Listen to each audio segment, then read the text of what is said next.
por ver você aqui nesta manhã. Nós estamos aqui na Capton Brazilian Temple, essa igreja adventista do sétimo dia, que é uma comunidade de amor e fé que anuncia a breve volta de Jesus.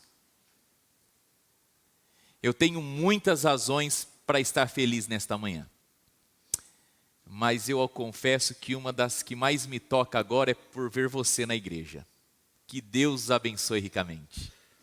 É uma satisfação todos os sábados nós encontrarmos os nossos irmãos, membros dessa comunidade, que regularmente assistem conosco.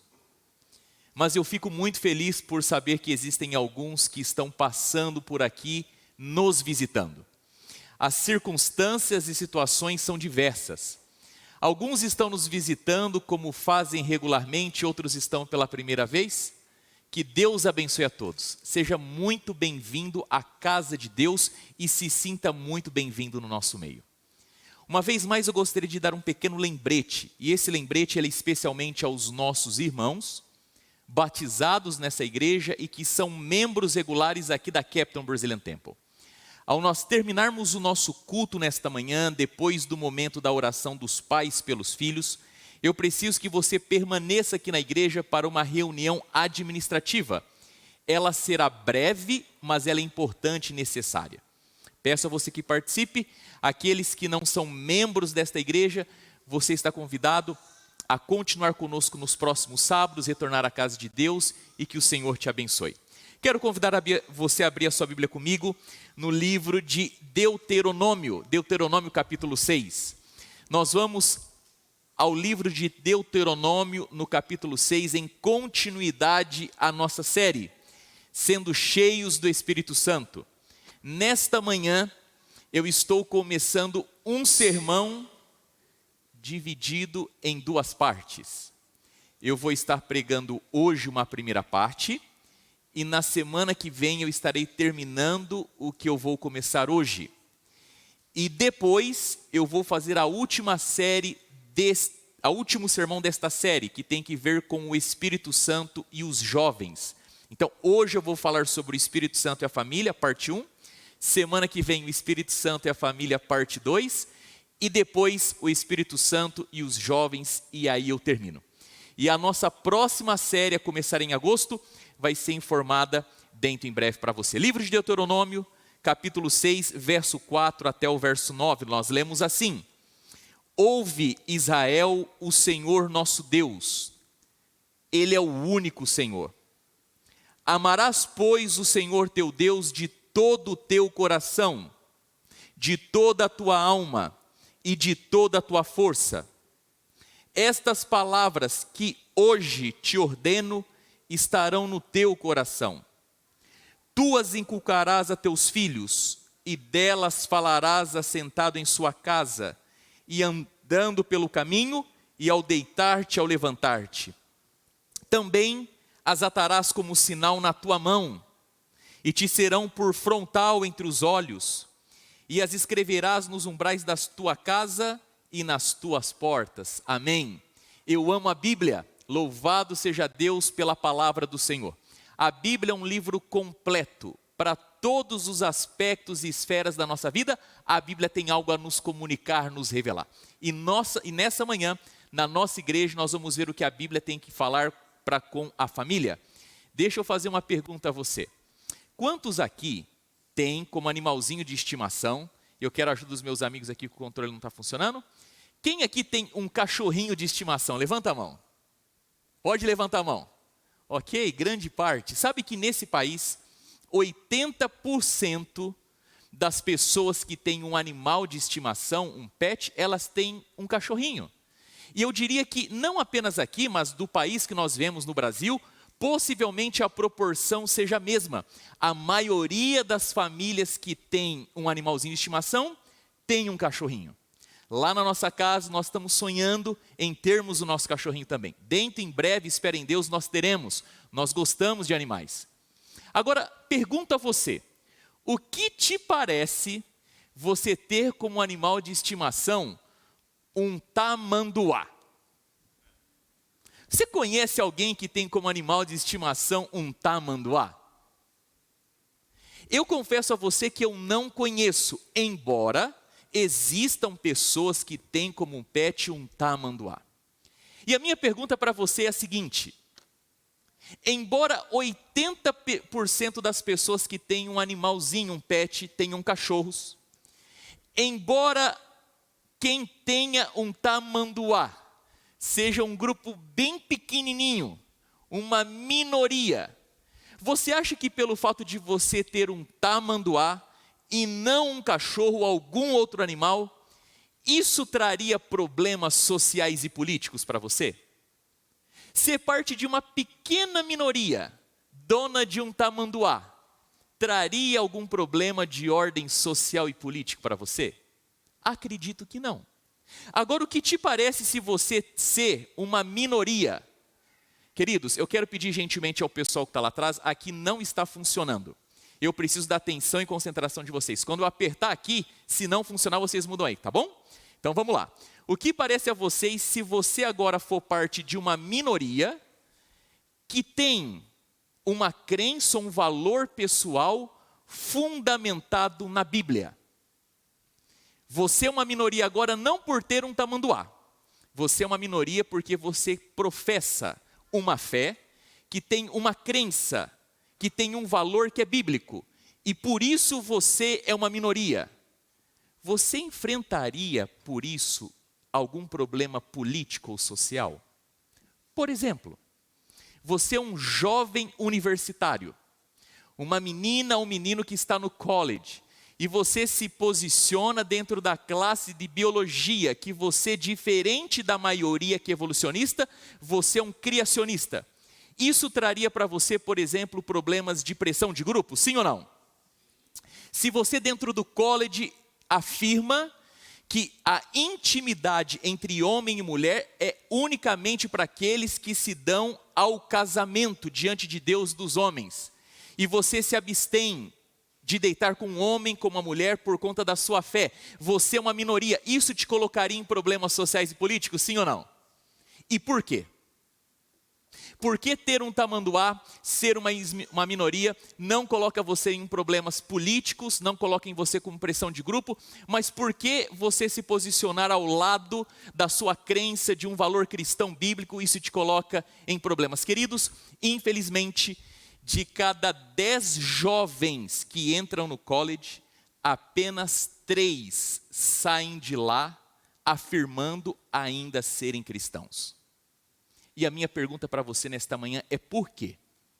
Porque os meninos, as meninas, os jovens da nossa igreja e de outras igrejas cristãs entram no college assumindo que são cristãos, mas na sua maioria saem de lá dizendo, não sou mais cristão. O que acontece entre um momento e outro? É inevitável nós notarmos que nós vivemos numa sociedade que na sua esfera política e social se considera secular. É inevitável nós notarmos que no meio social que nós vivemos, na nossa sociedade, pode mudar por favor, nós tenhamos diferentes worldviews ou cosmovisão. O que significa isso? Significa que a nossa sociedade, ela enxerga, ela encara a realidade. As lentes sociais e políticas são puramente lentes sociais e políticas seculares. E o que isso tem que ver? Isso tem que ver que nós vivemos em um conflito entre uma cosmovisão, um worldview, uma maneira de ver a vida através da Bíblia e uma outra forma de vermos a vida e a realidade através do secularismo. Queridos, apenas para definir rapidinho, o que eu digo por cosmovisão ou por worldview? O que eu tento mostrar para você aqui é que todos nós, indistintamente, usamos lentes, óculos, os quais nos fazem enxergar e nos portar diante da realidade. Usualmente, nós notamos que as pessoas, elas se manifestam através do seu comportamento. Na vida de forma geral, o que nós conseguimos notar e perceber das pessoas é aquilo ou a maneira pela qual elas se comportam. Mas a maneira pela qual as pessoas se comportam tem que ver com os valores que ela tem, que tem que ver com as crenças que elas possuem, que estão todas fundamentadas na sua cosmovisão. Fazendo o caminho de baixo para cima agora, o que é a cosmovisão? É a maneira pela qual eu vivo o mundo a partir das minhas crenças, dos meus valores, que acaba sendo demonstrado e apresentado através do nosso comportamento. Resumindo, o que acontece no mundo real e diário da vida de um cristão? Você, cristão adventista do sétimo dia, foi ensinado a perceber e a se comportar na sociedade pelas lentes bíblicas. A narrativa bíblica fundamenta para você o seu comportamento, os seus valores, a sua crença, dando a você uma forma de perceber e de se comportar dentro da realidade. Mas quando na realidade fora da igreja, nós notamos que existem vários conflitos e choque. Você percebe fora da realidade que você é minoria. Você entra na sala de aula, você percebe que a maioria das pessoas se comportam, tem valores, crenças e enxerga o mundo diferente de você. No seu ambiente de trabalho, você percebe que muitas vezes, de acordo com a maneira como você se comporta e enxerga a realidade, você é único. E por quê? Porque a nossa sociedade é uma sociedade secular. Mas pastor, o que significa a palavra secular? E eu acho importante nesta manhã nós definirmos termos aqui. A palavra secular, ela significa irreligioso. Ou seja, nós estamos definindo a palavra por aquilo que ela não é. E o que a palavra secular não é? Não é algo religioso. Mas então o que significa algo religioso ou religião? Religião é uma visão de mundo com base na existência de um Deus ou de deuses. O que é a religião então?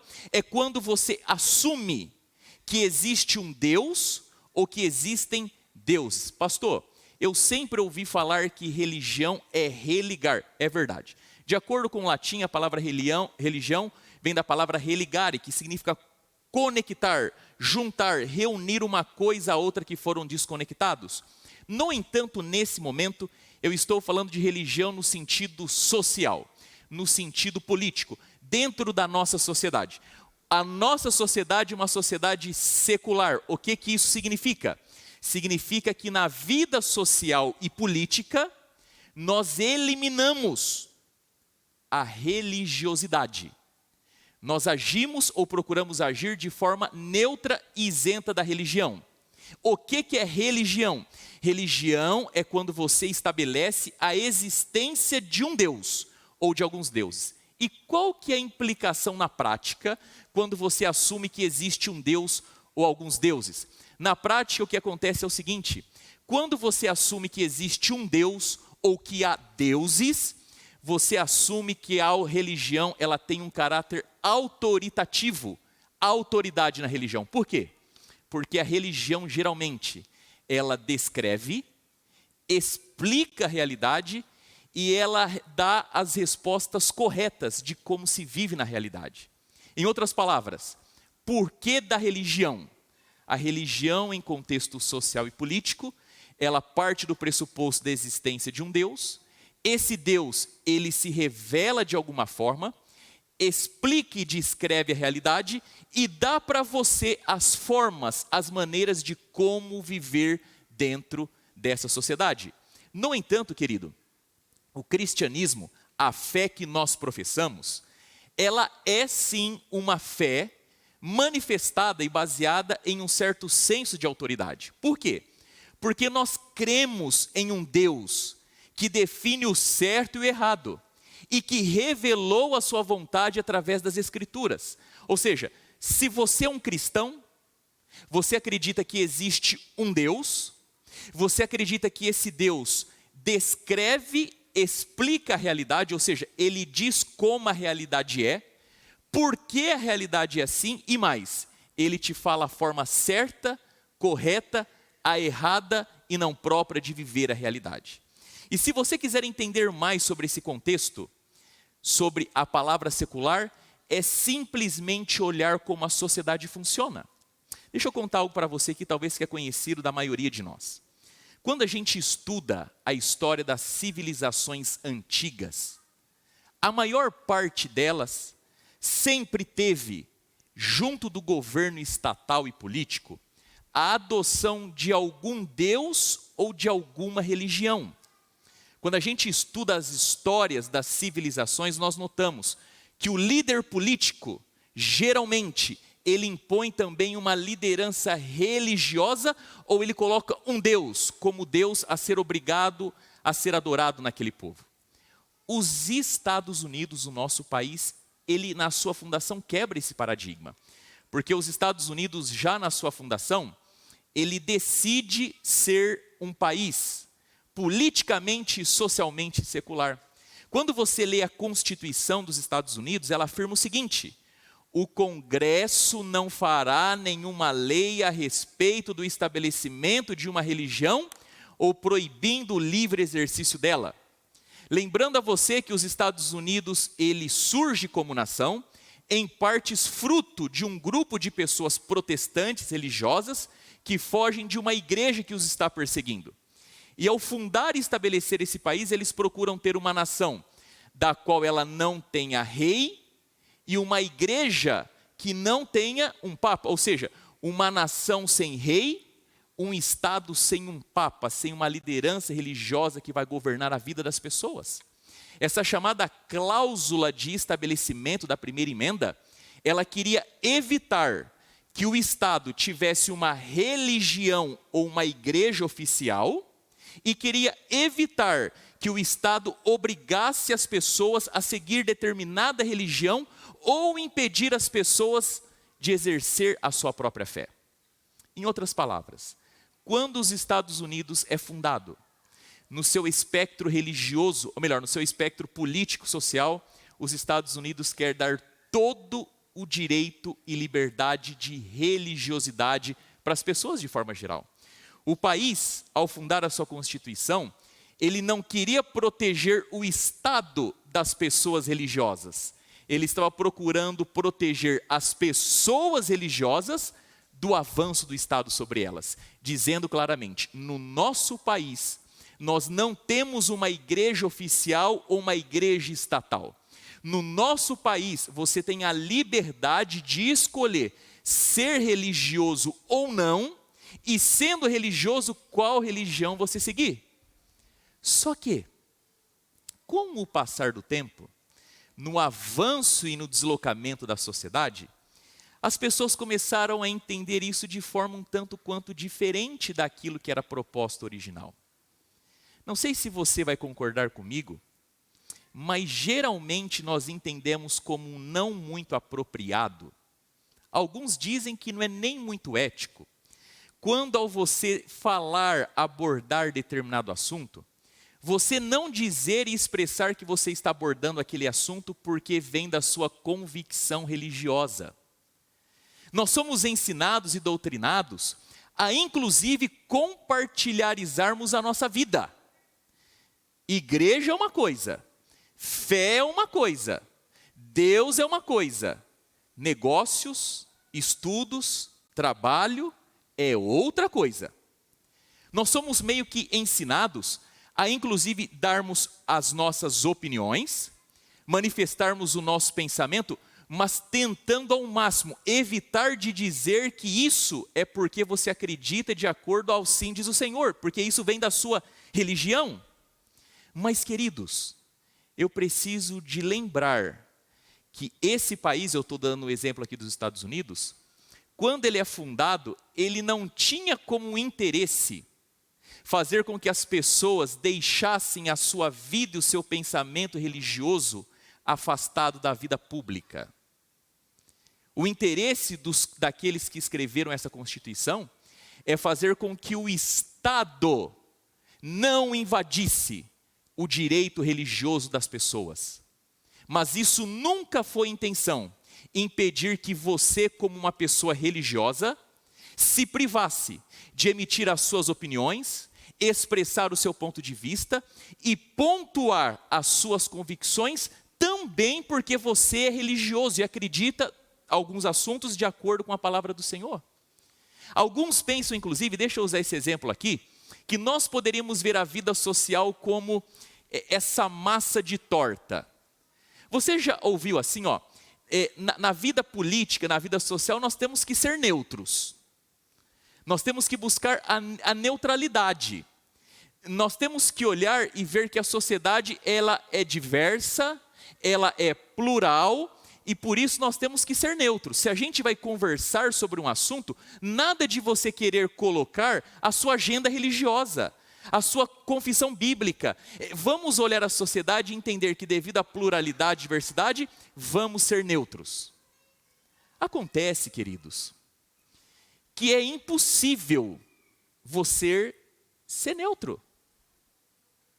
Porque a gente não sai de casa para ir para a escola, para o trabalho, encontrar os amigos. A gente não sai de casa para fazer negócio. A gente não assiste televisão, a gente não navega na internet, deixando os nossos pressupostos religiosos, as nossas crenças cristãs, as nossas convicções de lado. Não existe indivisibilidade na nossa vida, ou pelo menos não deveria haver. Mas você pergunta, mas pastor, existem muitos pontos de vista diferentes. Porque, voltando ao exemplo da torta, tem gente que acredita que a melhor torta é a de maçã. Outros acreditam que a melhor torta é de morango. Outros acreditam que a melhor torta é de uva. Então, por que a gente não faz assim? A gente só usa a massa. E nos assuntos políticos e sociais, a gente só trabalha e lida com aquilo que são partes de um campo neutro. Com respeito ao recheio, que são as tuas características pessoais envolvendo a religiosa, isso é de foro íntimo, pessoal, fica guardado apenas para você. Qual que é o problema dessa ideia? É que não existe neutralidade. Não existe assunto que a gente não possa discorrer e discursar, que não implique e que não seja impactado pelas nossas crenças pessoais. Vou dar um exemplo para você aqui, querido. Pode passar, por favor? Eu gostaria, aliás, de dar uma dica para os pais que têm filhos que vão para o college, para os pais que têm filhos que estão no college, e para os filhos que estão no college. Leia esse livro, Faithfully Different. É uma leitura obrigatória, você não pode deixar de ler. Perca a sua cama, mas não fixem esse livro. Diz assim a autora, a Natasha Crane: por sua própria natureza, as sociedades devem funcionar a partir de alguma ideia do que é bom e ruim, mas a definição de bom e ruim depende da visão de mundo de uma pessoa. As sociedades fazem julgamentos de valor o tempo todo, como por exemplo, que direitos seu povo deve ter, quem deve ser protegido, como deve ser protegido e do que deve ser protegido. Quando os direitos de uma pessoa parecem entrar em conflito com os direitos de outra pessoa, como o conflito deve ser resolvido? Pergunto para você, vamos ajuntar aqui as pessoas e vamos discutir esse assunto. Como que você fica neutro em relação a esses temas aqui? Eu não quero nesta manhã, por razões óbvias, não é o momento, dar algum exemplo mais pontual, mas como você pode acreditar que você, diante dessas perguntas que são levantadas, você não vai deixar que o seu panorama religioso não entre em cena? E quero lembrar uma vez mais a você, na fundação desse país, não foi intenção deixar o assunto religioso ou a perspectiva religiosa fora da possibilidade de ser debatido. Não foi intenção deixar com que a sua perspectiva religiosa não tivesse parte na discussão pública. O ponto é o contrário. Não deixar que o Estado tenha uma igreja oficial e avance sobre as convicções religiosas pessoais da pessoa. É verdade que nessa ilustração da torta, o nosso Estado ele não pode colocar diante de nós o recheio já dado. Mas isso não significa que você, como cidadão e morador desse país, tem o direito de expressar a sua fé, a sua convicção e ainda mais, deixar claro que sim, ela vem por questões religiosas. Veja essa foto que vai aparecer aqui na sequência. A minha família e eu, nós temos como day off, como nossa folga, as segundas-feiras. As segundas-feiras é o dia que eu tiro para dar total e completa dedicação para a minha família, tanto na quantidade de tempo quanto na qualidade de tempo. Vezes nós passamos o dia inteiro em casa, vez nós saímos para passear. Nós gostamos e incentivamos nossos filhos a visitarem museus. E a boa notícia, pelo menos para mim que sou pobre, é que um Washington Museu é praticamente de graça. É um 0,800 que a gente tem ali.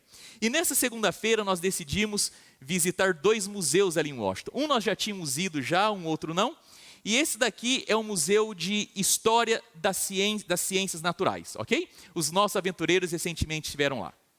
Enquanto eu visitava, eu passei em frente aqui a essa foto que eu tirei. Aqui ela está um pouco difícil de ser vista, está pequena, mas aqui nós temos alguns animais, os primatas, ok? E você percebe ali que tem um macaco, um gorila, com as mãos abertas. Se o estado realmente é neutro, se realmente não pode haver imposição de visão de mundo, se existe a chance da neutralidade, eu pergunto para você, o porquê dessa frase que aparece estampada aqui nesse vidro? Aqui nesse vidro está escrito o seguinte: primatas, você e seus parentes mais próximos. Existe neutralidade? Queridos, por detrás dessa frase está a negação de Deus. Por detrás dessa frase está a ideia de que Deus não é criador. Por detrás dessa frase está a ideia de um evolucionismo, seja ele qual for. Em outras palavras, não existe neutralidade. Nós sempre vamos deixar vazar, escapar e colocar a nossa visão de mundo.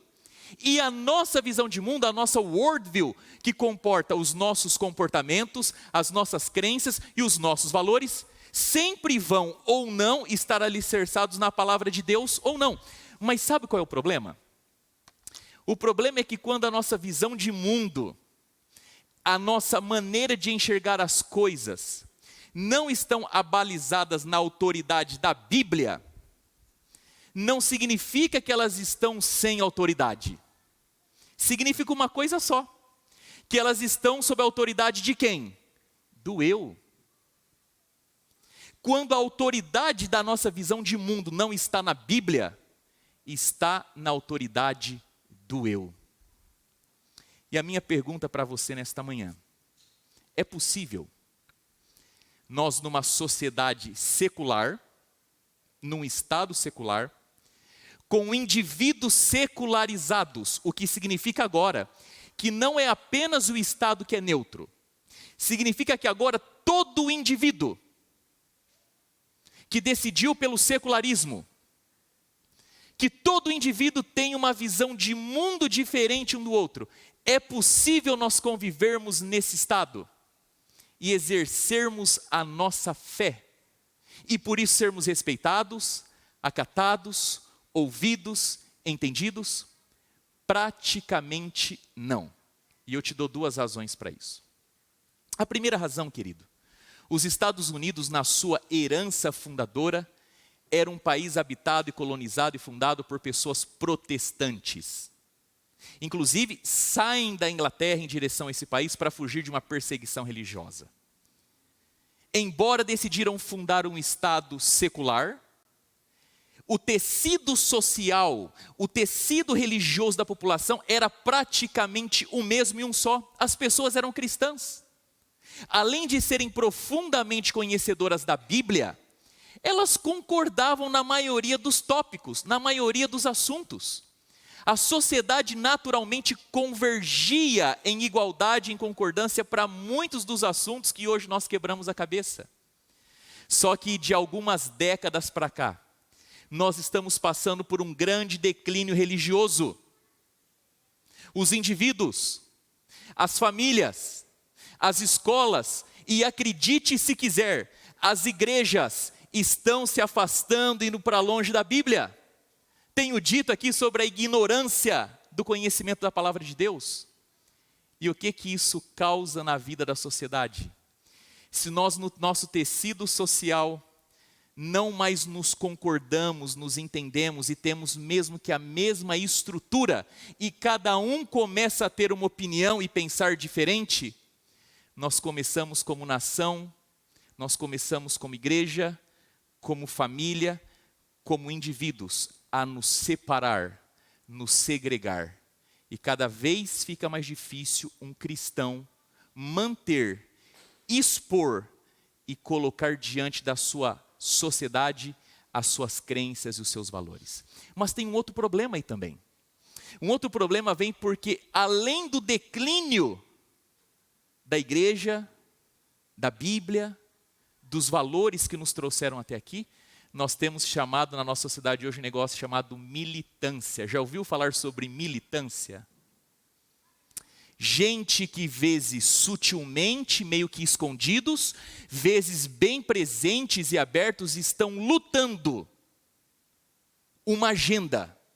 E essa agenda me chama a atenção, que ela é a seguinte: a militância hoje em dia, ela diz que pode existir uma pluralidade tremenda de ideias. Podem existir juntos, inclusive, ideias antagônicas e opostas entre si, não há problema.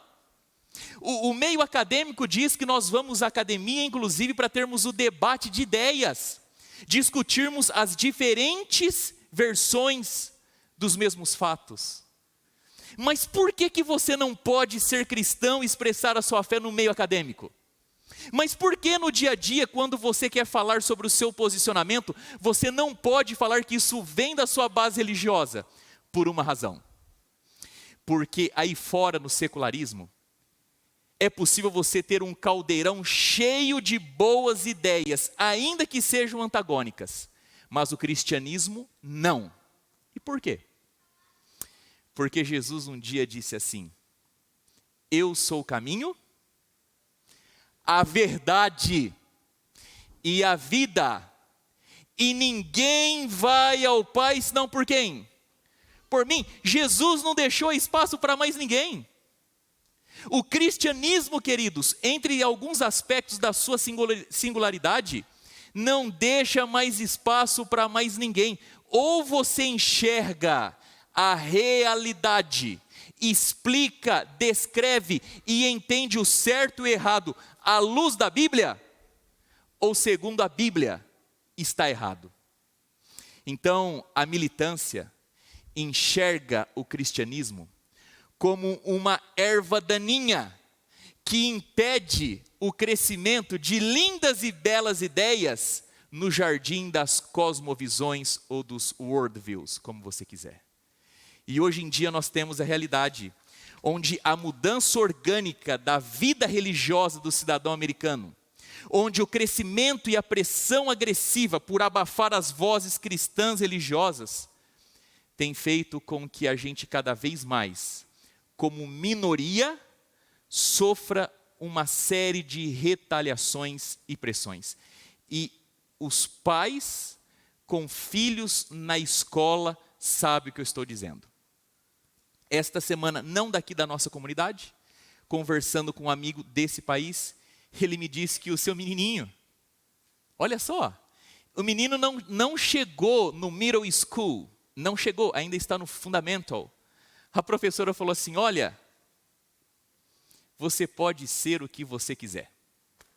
E os pais entendem o que eu estou dizendo. E de um outro lado, querem convencer a mim e a você que nós temos que ser neutros e que as nossas crenças, os nossos valores não podem ser apresentados e colocados em praça pública no debate social. Enquanto tentam minar a autoridade que vem da Bíblia, revelação de Deus pela qual você vive, as outras várias ideias, dia e noite sem parar, estão sendo colocadas.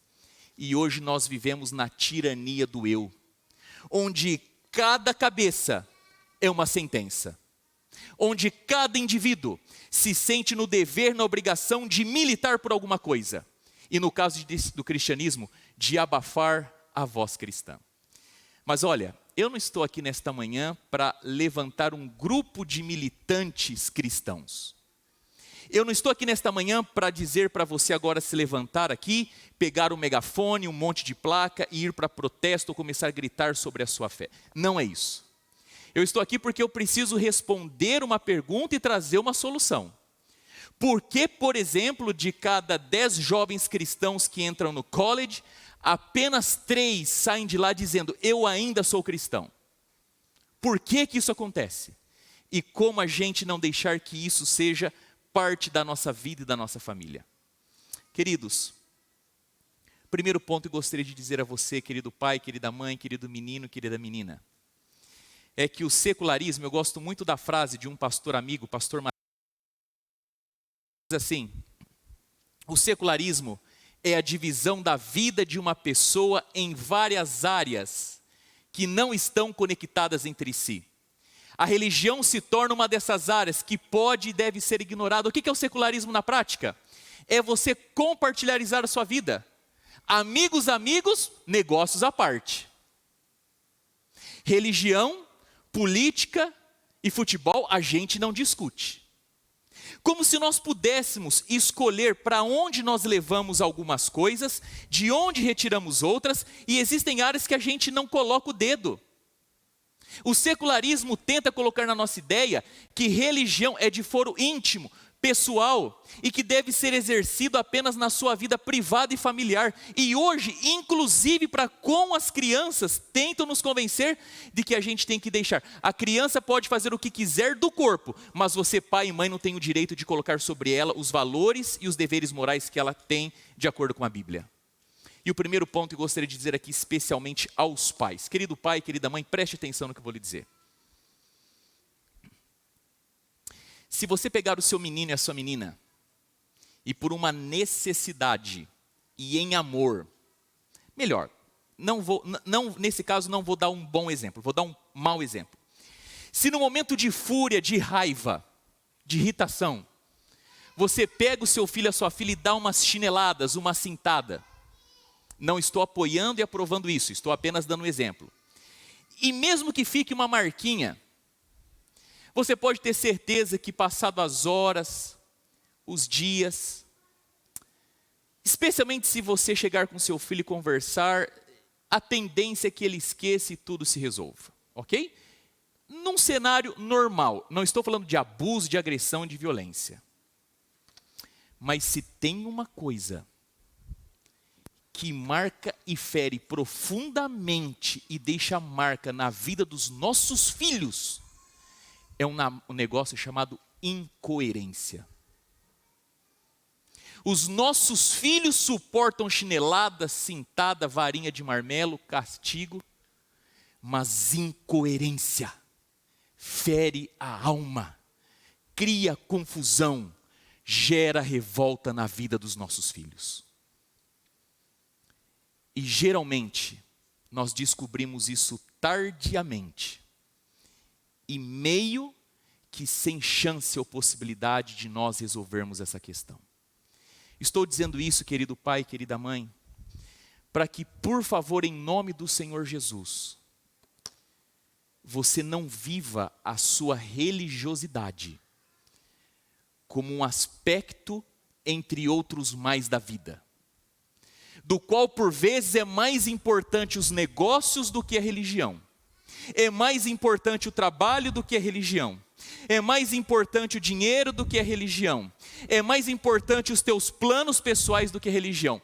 Queridos, ninguém é perfeito, mas se tem um erro que nós devemos evitar a todo custo, é a da incoerência. E a incoerência na nossa vida vem quando nós achamos que a religião é apenas um aspecto da vida. Não. A religião é o aspecto dominante da nossa vida, do qual deve tocar e atingir todos os outros aspectos. Nós não somos nada e não fazemos nada fora e longe da religião. Nós fazemos negócio com religião, nós estudamos com religião, nós temos amigos com religião, nós assistimos com religião.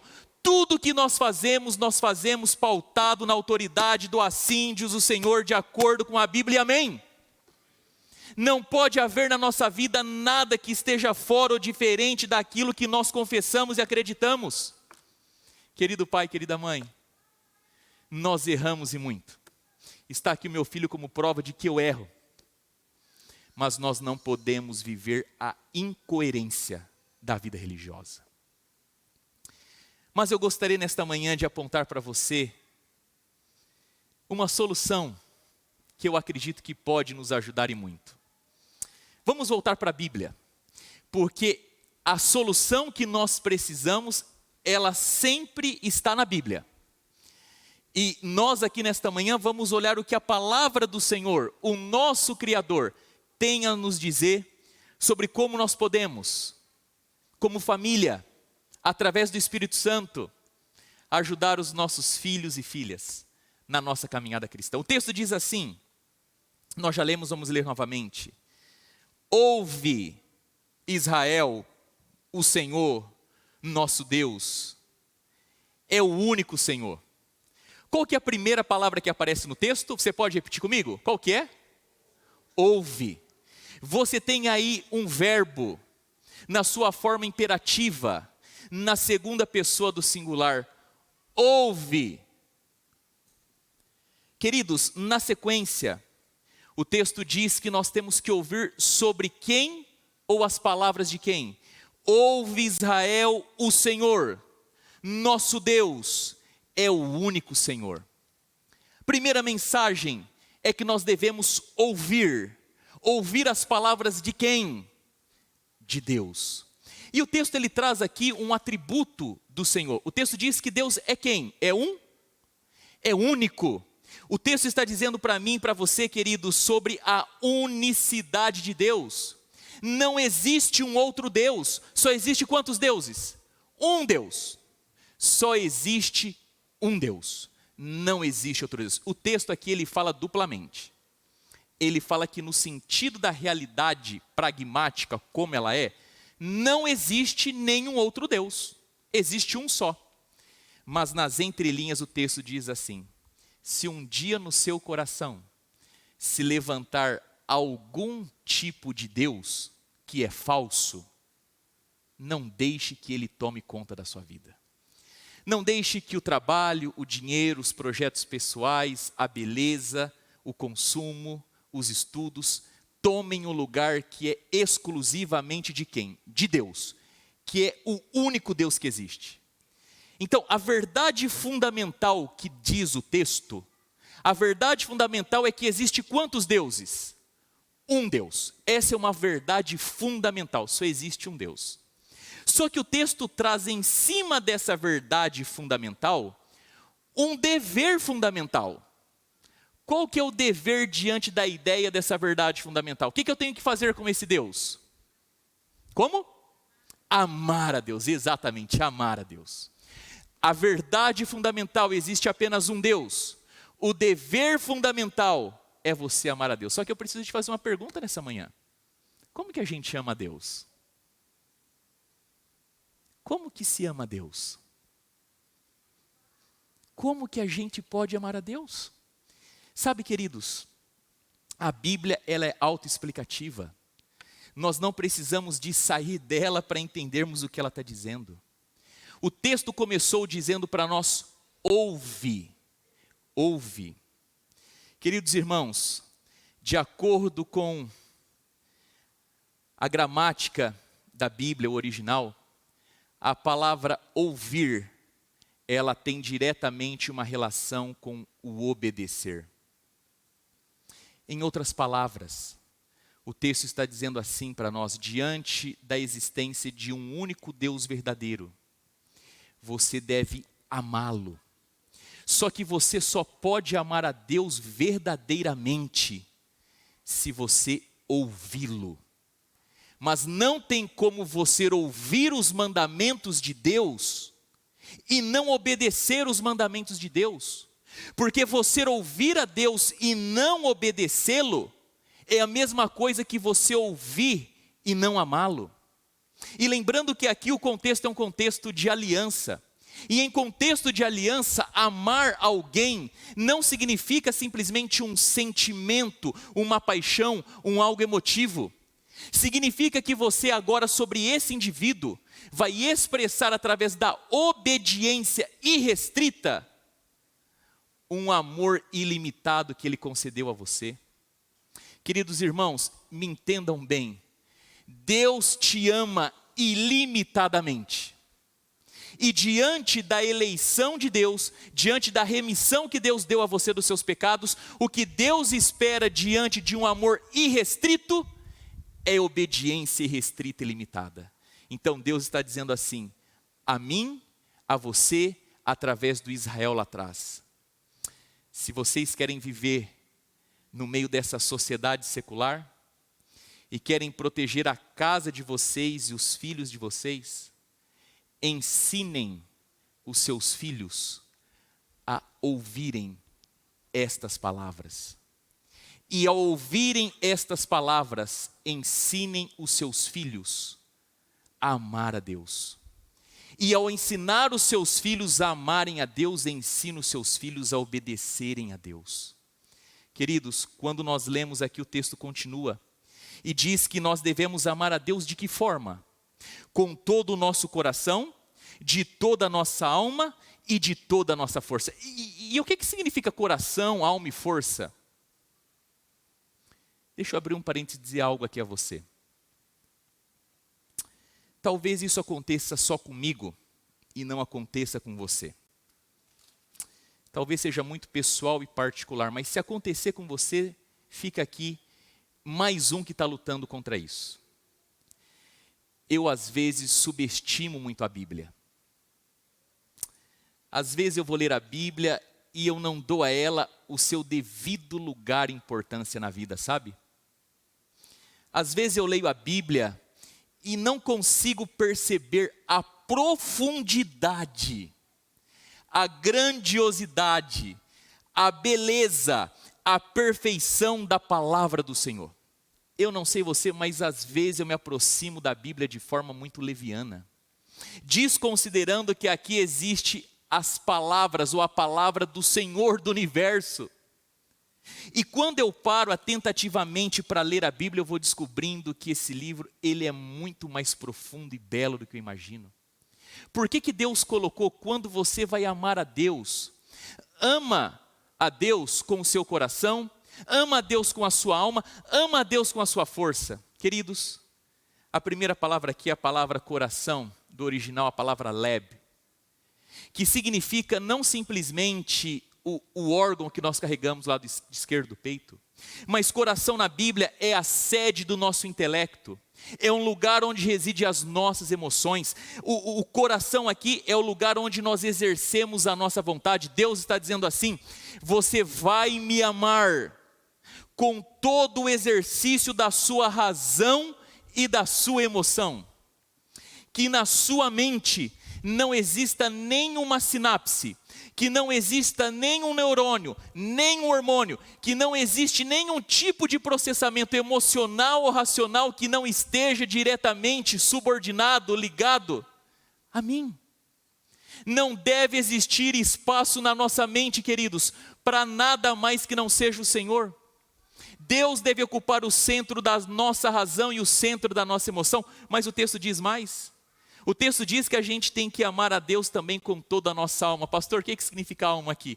Alguma coisa que sai da dentro de nós e vaga perdido por aí? Alguma energia material? Não. Ao contrário, na mentalidade bíblica, as coisas, os verbos, são todas concretas e não abstratas. A palavra aqui é a palavra nefesh. Nefesh significa vida, ser vivente, a vida por completa e inteira.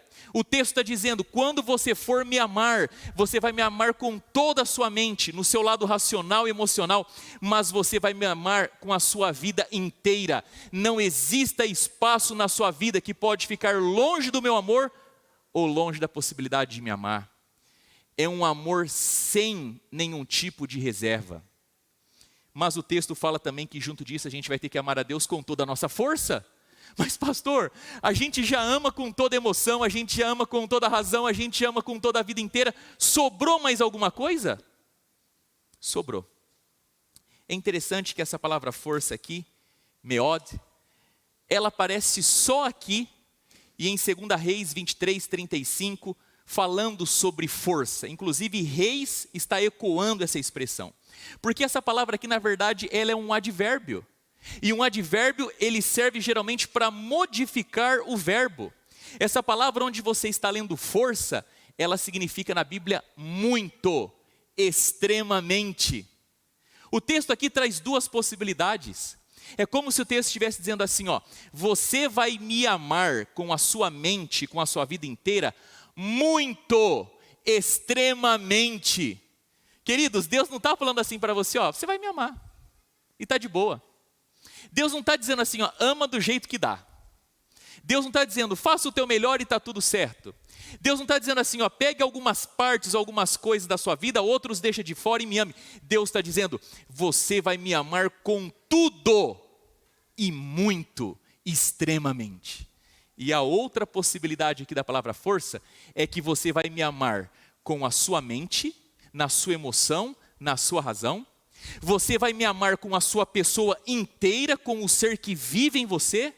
Você vai me amar muito e extremamente, e isso envolve as questões econômicas da sua vida, incluindo, no caso dos israelitas, a sua casa, as suas ferramentas e os seus animais.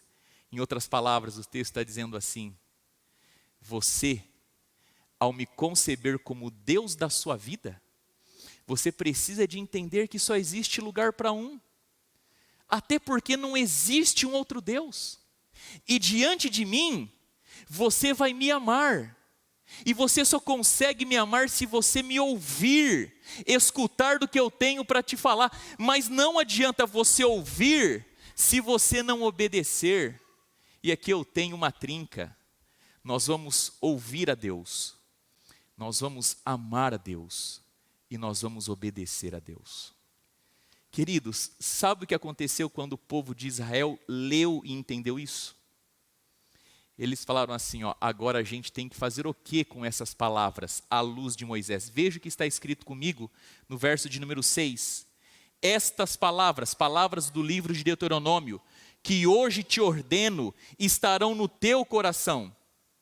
Em outras palavras, os adultos, os pais, os homens e mulheres do povo de Israel deveriam saber o que está escrito aqui. Eles tinham a responsabilidade de ter isso de cor, saber do que a Bíblia fala e trata. Por quê? Verso de número 7.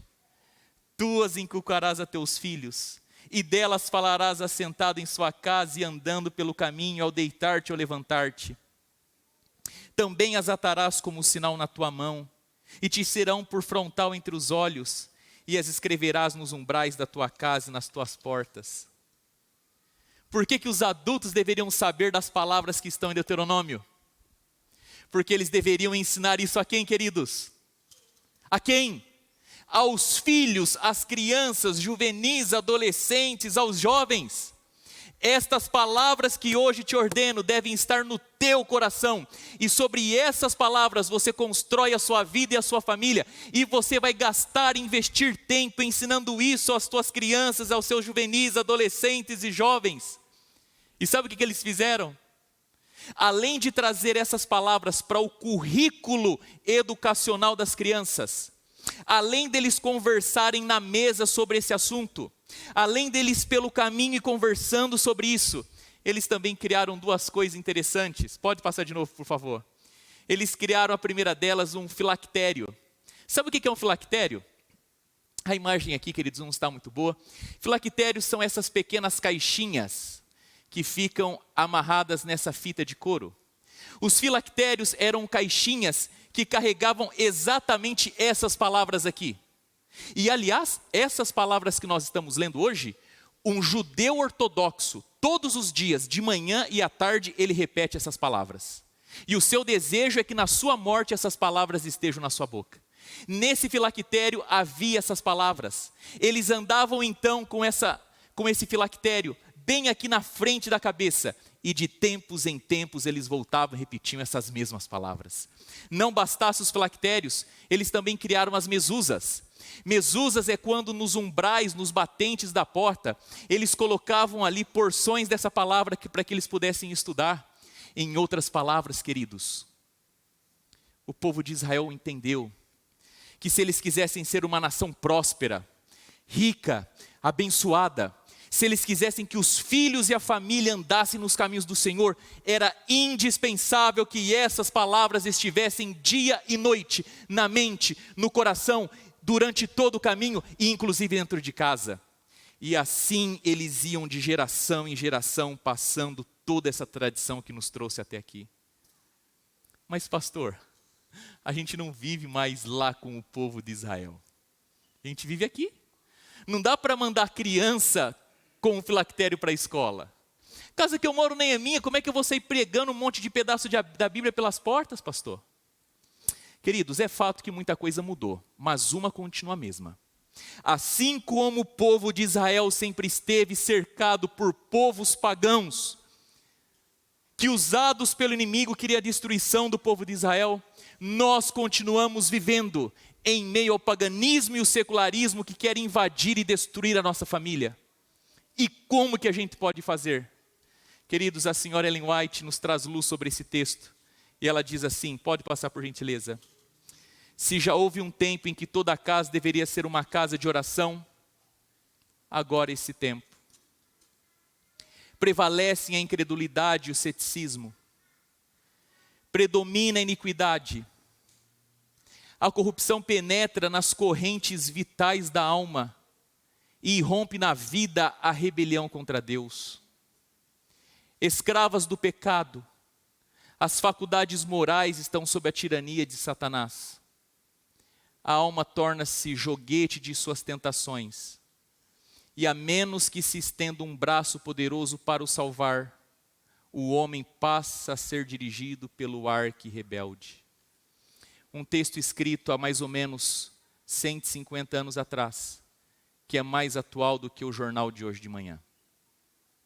Uma descrição precisa e clara do que é a sociedade no seu estado secularizado. Mas o que fazer então, você pai e mãe? E a senhora Ellen White completa. Contudo, neste tempo de terrível perigo, alguns que professam ser cristãos não celebram culto doméstico. Não honram a Deus no lar. E não ensinam os filhos a amá-lo e temê-lo. Muitos se afastaram tanto dele, que se sentem sob condenação ao dele se aproximar. O filho não saiu do college dizendo que não era cristão mais por causa do college. Os nossos filhos não abandonam a fé por insatisfação com a igreja. Os nossos filhos não deixam os caminhos do Senhor por não concordar com a nossa doutrina. Muitas vezes, queridos, os nossos filhos abandonam os caminhos do Senhor não é por aquilo que nós fizemos, mas é por aquilo que nós não fizemos. Senhora Ellen White, ou melhor, eu não preciso da senhora Ellen White para isso. Você olha a sociedade, você nota o mundo que nós estamos vivendo. E a gente percebe que parece que é um poço que não tem fundo.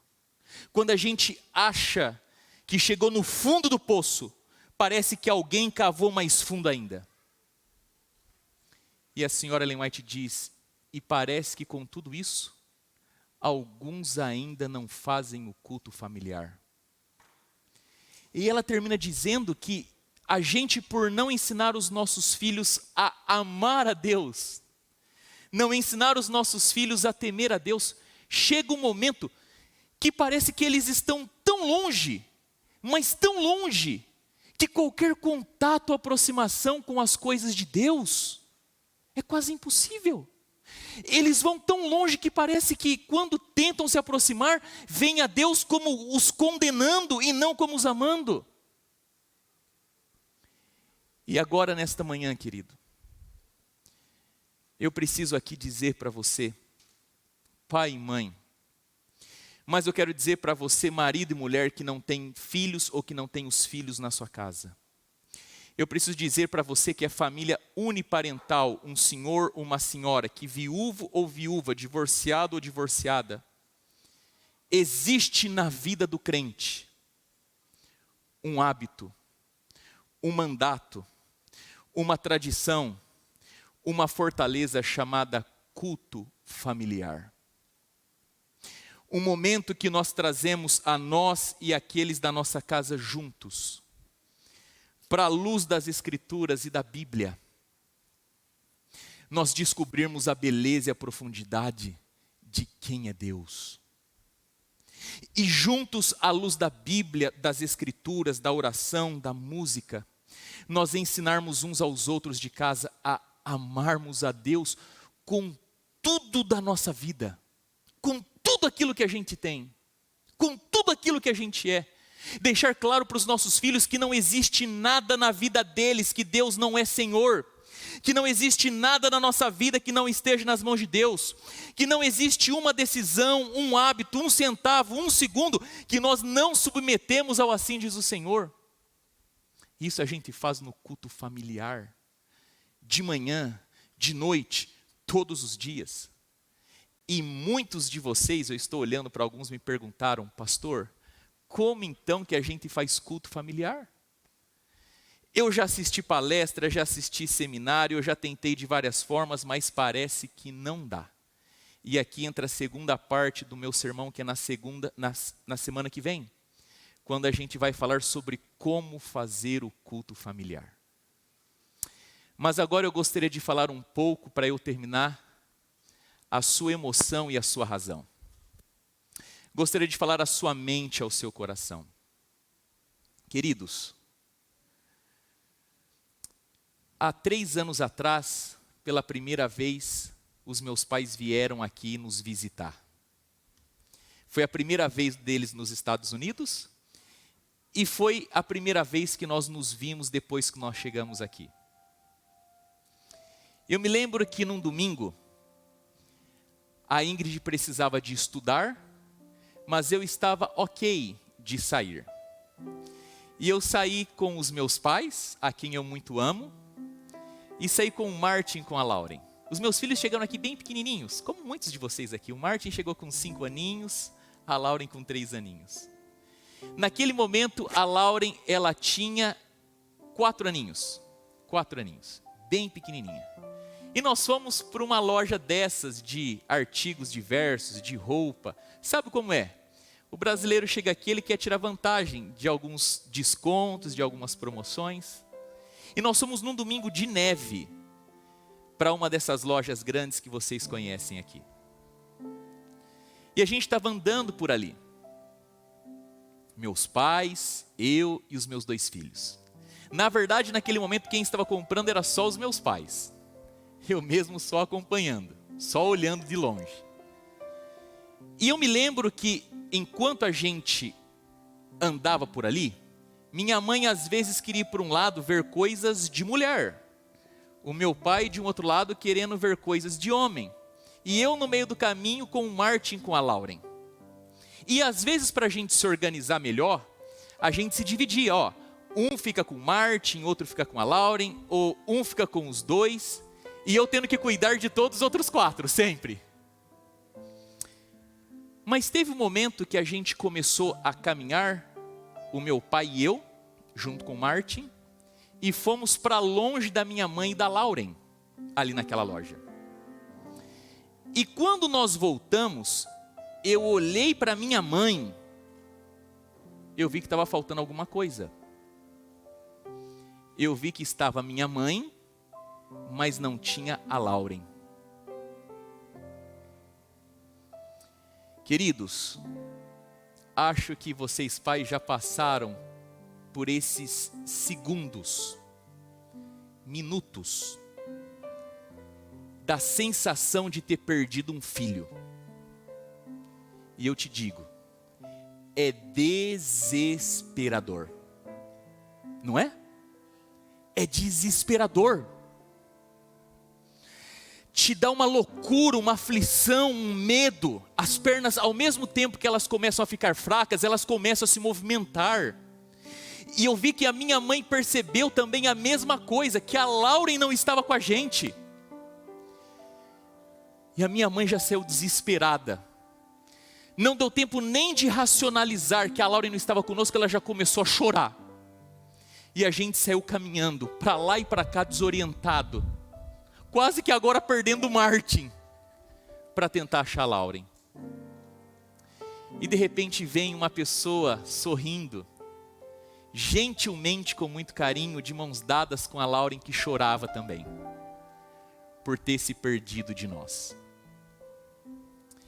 Nossa, na mesma proporção do desespero, quando perde, é do alívio quando encontra, não é? Sabe, às vezes a vida tende a nos fazer andar longe do que a gente tem de mais importante nessa vida, que são os nossos filhos. E muitos de nós não trocamos os nossos filhos por coisas ruins. Nós às vezes negligenciamos nossos filhos por coisas boas, importantes e necessárias. Mas sabe o que eu tenho aprendido? A vida não bate na porta do teu coração e fala assim: escuta, você está deixando os teus filhos para ir para a balada ou para estudar? Porque se for para a balada, não quero nem saber. Mas se for para estudar, tá ok, sem problema. A vida cuida. A vida não está perguntando assim, ó, você está deixando os seus filhos, ou você está deixando os seus filhos para poder trabalhar? Porque se for para trabalhar, tá tudo certo, a vida cuida. Mas se for para curtir a noite, a vida não te pergunta. E vou dizer um exemplo pessoal. A vida não pergunta assim: pastor Marco, você está deixando os seus filhos para zoar por aí? Ou você está deixando os seus filhos por conta do ministério? Porque se for por conta do ministério, pode ficar tranquilo, a vida cuida, os teus filhos vão andar no caminho do Senhor naturalmente. Mas se for para zoar por aí, não. A vida não pergunta.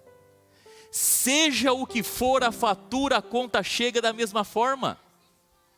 E por isso, queridos, que Deus chama pais, mães, esposo, esposa, viúvo, viúva, divorciado, divorciada, a todos os dias, de manhã e à noite, se reunirem diante da palavra do Senhor.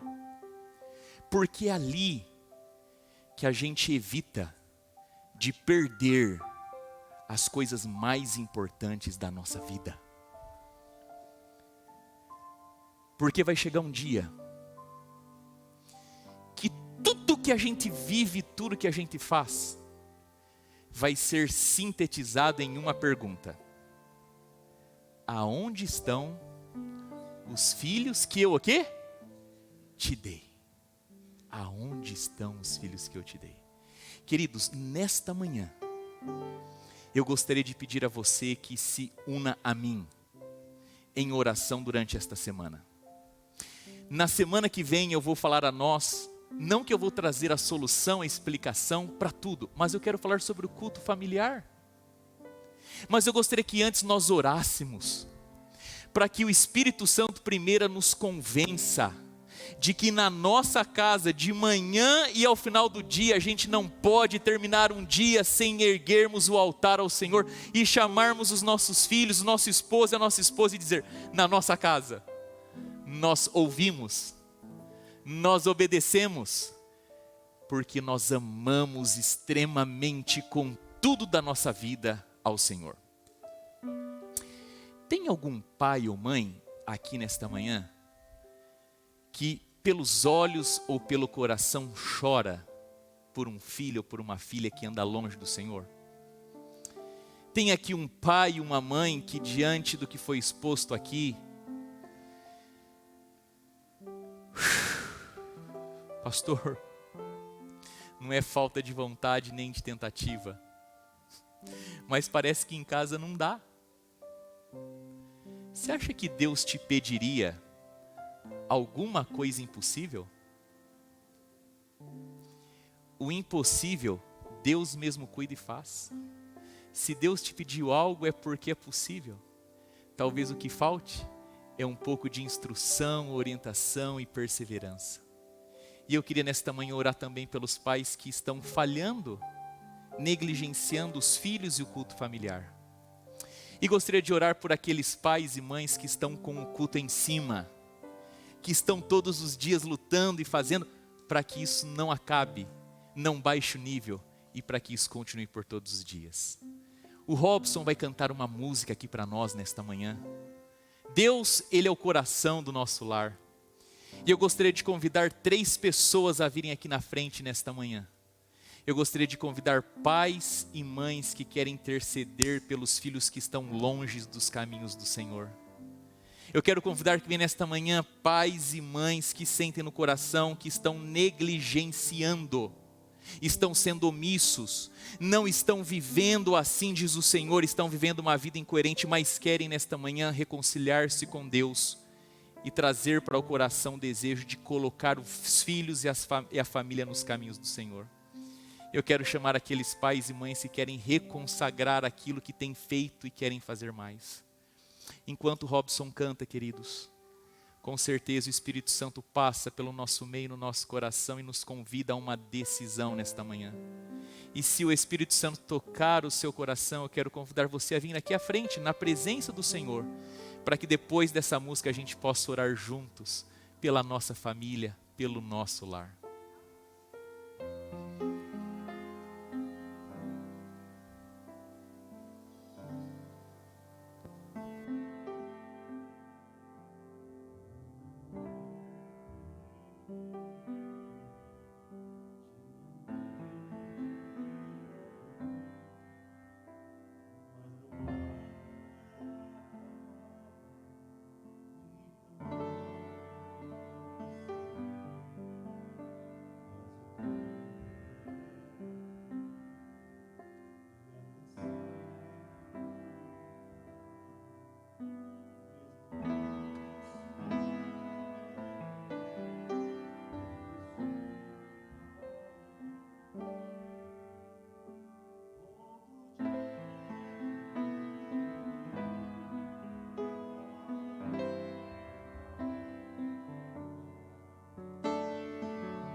faz que sejas mais que tudo, do meu lar o coração,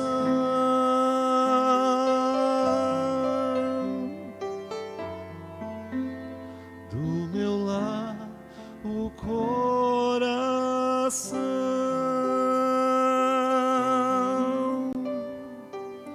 Senhor Deus,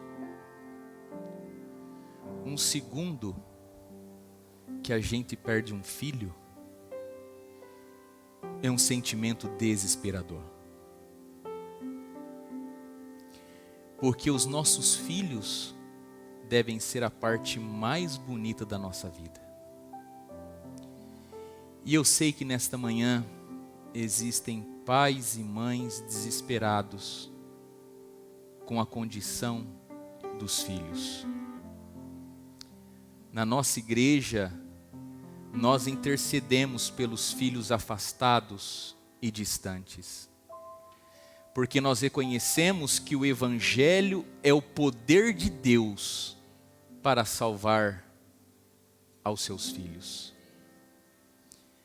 Visite, Pai, o coração desse filho, dessa filha. Não nos compete nenhum tipo de julgamento ou de juízo dos porquês. Hoje nos compete vivermos uma vida reta e direita, temendo ao Senhor e fazendo a nossa parte. Aos pais que se sentem hoje na negligência, no descuido, que são consumidos pelas próprias dores e fraquezas, que o Senhor possa levantá-los. E que ao levantá-los, na casa deles seja levantado o teu trono, o teu altar, o teu nome, as tuas verdades, os teus mandamentos. O assim diz o Senhor Deus. Existe uma verdade fundamental, que o Senhor é o único Deus. E existe um dever fundamental, amarmos extremamente com tudo da nossa vida ao Senhor. E que o culto diário ajude-nos a transferir isso para os nossos filhos.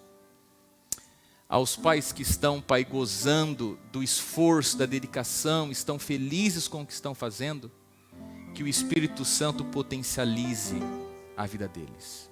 E Deus, que na nossa igreja,